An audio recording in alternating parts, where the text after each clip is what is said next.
The unsurpassed, penetrating and perfect truth is seldom met with, even in 100,000 myriad kalpas.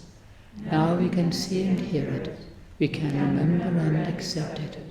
I vow to make the Buddha's truth one with myself. Homage to the Buddha, homage to the Dharma, homage to the Sangha.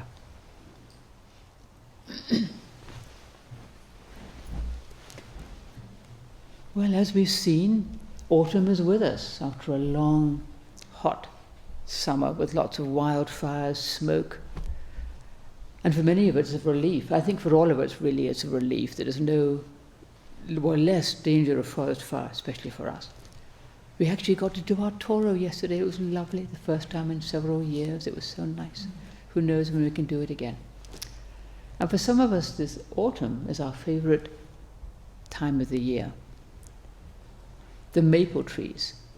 This year, the maple trees have been just stunning. I was driving back from somewhere the other day, and these maples just light up, everything. And I noticed, especially when it's cloudy and rainy, they really shine forth. When it's sunny, they're pretty and everything, but so is everything else. But there's maple trees. When it's rainy and grey, they really shine. There's one outside my window, actually, and I've been looking at it this morning. It kept saying, talk about me, talk about me. And this is a little tree, it's not a big one, but it's just so beautiful. And soon the leaves will all be gone, and that'll be it for this year. But it's so lovely and ephemeral. And this very transience is, of course, part of their beauty, as we know. Autumn means impermanence. Everything is changing, and quickly. You can see it very quickly happening. The days are getting shorter, the leaves are beginning to come off the trees, it's getting more chilly. And then, of course, we'll have winter, then spring, and so forth. Nothing lasts for very long. Everything changes all the time. And at this time of the year, we really see that. And when we remember this impermanence, that nothing lasts for long, when we see it right before our eyes, well, we know that our own life is like this. It's very short, it's fleeting, doesn't last for long, and it's constantly changing. We have our birth, our springtime, our summer, now fall, and then eventually we will pass away. And it's just fine. It's just the way it is, and it's perfectly fine. To live the life of a human being takes a lot of courage. And we have that courage. We're here, we're doing it. And it's also true that human beings are very prone to fear. Everybody has fear, plenty of it. Animals, they have even more fear. Just see a deer or a bird trying to feed. They put a little beak down or a little nose down and immediately they're up. Predators, put it down. Just constant living in fear of being grabbed by something bigger than them. And it's the same, in a way it's the same for us. It's not quite so obvious as seeing these poor animals trying to get food. Even the predators, they're afraid too. They're afraid of not getting food. They would, they live some places they live a very difficult life. So living with courage takes great courage to be a human being. Living with courage, obviously, doesn't mean we don't have fear. We have it, and we have courage. But we don't let fear prevent us from doing what we need to do. That's what courage is, living the life of fearlessness, just not being impeded by fear from doing what we need to do. And so often in our lives that does happen. When we're young, we might not say the thing we need to say and go against the tide of people. We're afraid, so we don't do what we should do. But then we did our best, So many times we might look back and say, well, I should have done something there, but I was afraid. I didn't do it. I didn't speak out. I didn't do the right thing. I didn't say the thing I should have said to that person, But it's all right. We've gone beyond that now. We can forgive ourselves for what we have not done in the past and just try to see now how fear can impede us and to not let it stop us, To live our life, to love other beings, to do what's good to do, to deal with all our difficulties and our problems and so forth. and to see the beauty in the things around us, to see those maple trees, not to live blindly, just obsessing about our problems and fears and so forth. So when fear arises, if we can recognize it, see it's there, and accept it, not to turn away, but to sit still right in the middle of it, it eventually will dissipate. But if we look away, if we feel ashamed of being afraid, or we just don't want to look at it, and we just distract ourselves with other things, as actually we may have done for most of our life, it's like the skeleton in the closet. It takes on huge proportions, this huge fear I don't want to look at.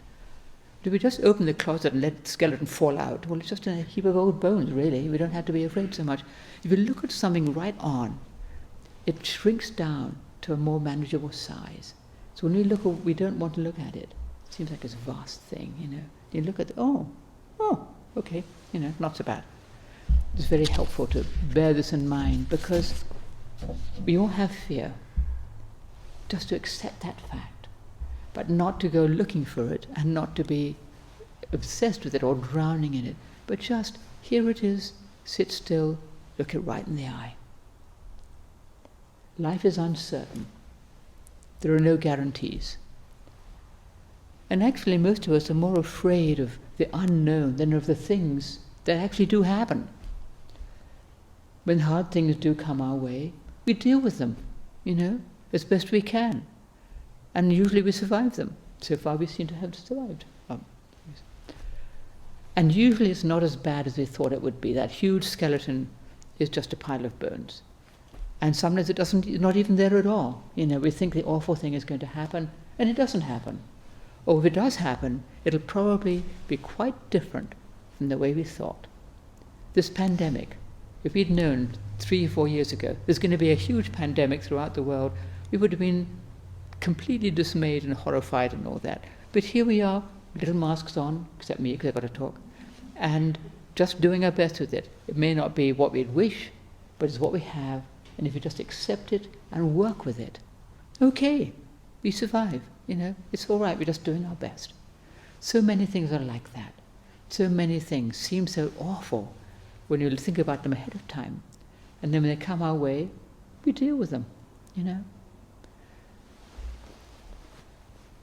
To accept uncertainty, to accept impermanence, to be at ease with it all, and to know that uncertainty and impermanence are an inevitable part of our life.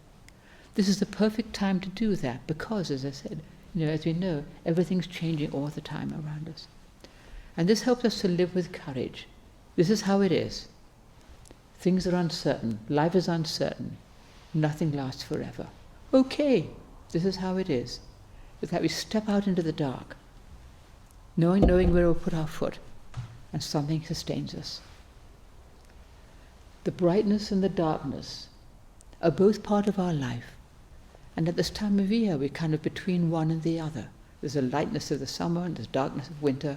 But of course, winter isn't all dark. Summer isn't all bright, We have lightness and darkness all the time. And we need to accept them both. And to know that they're both necessary. Not just to focus on the brightness and the lightness and the nicenesses and think that's, and ignore the rest of the darkness and pretend there isn't any darkness, there aren't any problems. That does not work, as we know. And not to dwell in the darkness and ignore the light. Because whatever life you may have, there is always brightness there somewhere. We can always find something to be grateful for, something to give another person.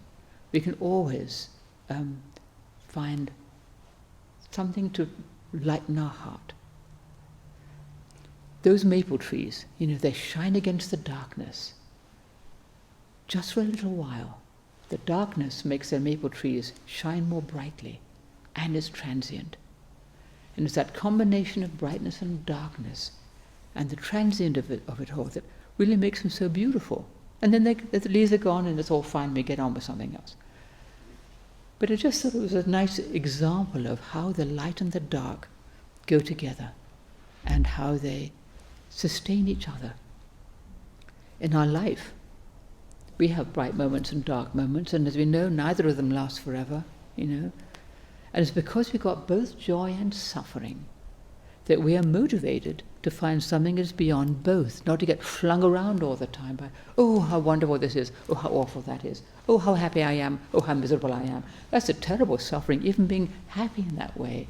If you cling on to it and think, oh, this is great, then it's gone and we're not happy, It's a suffering to be flung around like that by joy and sorrow, the light and the dark. But to look for something beyond both. We can't rely on this fleeting joy. And even when suffering seems endless, it's not. It just feels like it is. But actually it changes, it passes. Even people who are living in seemingly terrible circumstances, they have their moments of joy and humor. They can have a laugh, They're not just wretched all the time. And gratitude, The kindness people show each other, especially people in difficult circumstances, they can be incredibly kind and generous. Receiving something that we would take for granted, clean water, let it pour over ourselves. And there's many people in this world who've never seen clean water. So many things that we can be grateful for, and that people in difficulties can also be grateful for. People have tremendous courage and strength, especially when they're facing difficulty, taking care of their families, Otherwise they couldn't live. We don't want to see people living in difficult circumstances. They're just helpless victims. Everybody is worthy of respect and dignity. Everyone needs everyone else. None of us is independent. We are not the people who have everything and we help those poor people who are down there.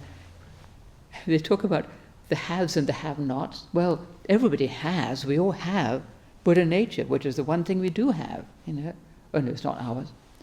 And we all have nots. We actually don't have anything. None of it belongs to us. We think it does, but actually that's just an illusion. We can't take it with us when we die. So we're all haves and have-nots. None of us is different. Not to see people as being so different from each other. So the seasons change and they come round, There's an underlying constancy in all of it. And that changes too, of course. Our climate is changing and the world won't last forever. It'll, destroy itself or turn into something or other. But probably not in our time. Nothing lasts forever, no matter how long it may seem that it will last. Our mountain there looks like it's eternal. It's not. It changes, even in little ways. And in big ways. It was probably under the sea at one time. So what is really constant? Nothing in this world that we can see is really constant. Nothing lasts forever. Everything changes. The light and the dark, the seasons and everything. So what is really constant is the true refuge, that which is unborn, undying, unchanging. Buddha nature. To come back to this and to trust that we are part of it, whether we see it or not, it's still so. We are still part of it. This is our life of faith. Entrusting our lives and everything, ourselves, the people we love, entrusting all of that to that which is greater than all of us.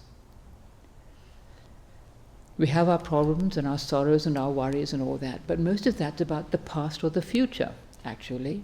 Regrets about the past, longing for things of the past, worries and fears about the future, what's going to happen. But in fact, this very moment is all we've got. Here we are, right now, in this moment, taking this breath. This is all we have. Everything else is just a fantasy of our mind. And in this very moment, we can be present, we can be here, right now, with everything we've got, and accept what we have right now. If we have pain or sickness, this is what we have. And if we can simply accept it and do our best with it, and not get all worried about it getting worse or what might happen or what's going to happen tomorrow, then we suffer a whole lot less. We can just be still within the midst of it, whatever is here right now, And if we have joy, to accept joy wholeheartedly. There's nothing wrong with it. It's great. And it doesn't last for very long. The light and the dark, there's constant movement of our lives. And As Dogen says, impermanence is Buddha nature. So we take refuge in Buddha nature, and it also embraces impermanence, that very transience of everything, that very changeability, the things that we do not know. That is all part of it. It's not separate. It's not just us flung around on the wheel of birth and death and Buddha nature somewhere else. We're all actually embraced right within that, not separate for 1 nanosecond. We are part of the life of Buddha that goes beyond our own little life that just comes and goes beyond the seasons. Rev. Master Jiyu called her first book, Zen is Eternal Life. I thought, what does that mean, There is a life that goes beyond us, that goes beyond all of us, of which we are part. We just come and go like the waves on the sea. I think I talked about this some months ago, about our own little life arises like a wave on the sea. And yet it is never separate from that sea, it's just part of it. And then it subsides, just like us. We're not separate at all. We may look like a wave, here's a wave, feel like a wave, a separate thing, but actually we are just simply part of that great sea of Buddha nature, that great matter. Not separate for 1 moment. So these are my little thoughts about autumn this morning.